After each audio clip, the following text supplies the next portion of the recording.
ត្រូវណាតែខ្មាស់សំដីមកនិយាយ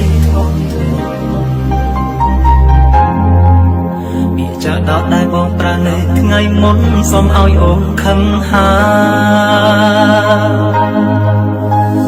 នេះទើបបងបានភ្លឺភ្នែកច្បាស់បងឯកាខ្លាំងណាស់ដែលយំម្នាក់ឯងស្ដាយក្រោយកំពុងសល់ឡាយលេងដេករូបខាងក្រៅ